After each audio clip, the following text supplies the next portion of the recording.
India gained independence from British rule and went on to become one of the largest democracies in the world. The India that Prime Minister Jawaharlal Nehru inherited was that of an economy battered by colonial exploitation and the horrors of partition. The only way for the country was up. Well, literally. For a country that started its space program with rocket parts being transported to the launch site on a bicycle and ox carts, it now plans to send humans to space. And it's not just space.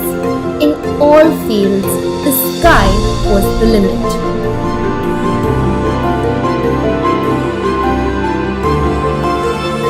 The 1950s was hard. India was a struggling agrarian economy and poverty was widespread. Something had to give. It came in the form of the Green Revolution in the 1960s. Thanks to the use of technology, production soared. Today, India is the largest producer of pulses and the second largest producer of rice and wheat. The 1970s brought with it a new revolution with a new color. The White Revolution, known as Operation Flood, transformed India from a milk-deficient country to the milk capital of the world, producing 22% of the world's milk.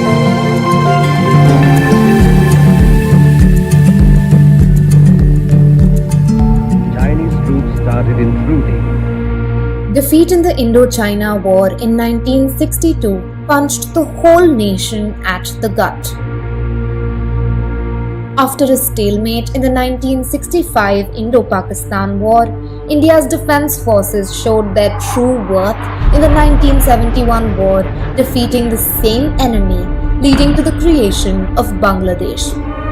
The commander of Pakistani's Eastern Army, Lieutenant General Niazi, had to surrender to India's Lieutenant General Jagdeep Singh Arora.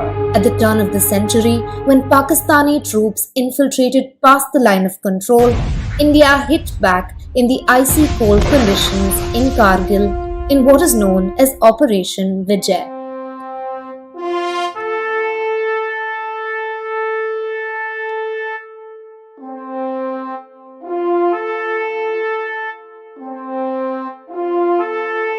Did you know that India was a nuclear power back in 1974?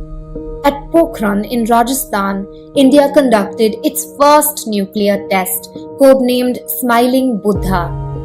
24 years later, it was back to Pokhran, where India launched 5 nuclear bomb tests under the codename Operation Shakti. India became a full-fledged nuclear state. India conducted 3 underground nuclear tests in the Pokhran range. We spoke about India's humble beginnings in space. In 1984, an Indian saw what it was like to actually be there. Rakesh Sharma, an Indian Air Force pilot, bagged that ticket when he joined the Soviet Union's Soyuz T-11 expedition. ऊपर से भारत कैसा दिखता है आपको? जी मैं बगैर किसी झिझक के कह सकता हूँ कि सारे जहां से अच्छा. 25 years since it became a republic, India shot its first satellite, Aryabhatta, into space. How about sending 10 of them in one mission? In 2008, India did just that, setting a world record through its PSLV C9. 5 years later, India launched the Mars Orbiter mission to explore the planet and became the first nation to achieve that in its first attempt. Expect the country to swell with pride again with the upcoming launch of Gaganyaan, India's first human space mission.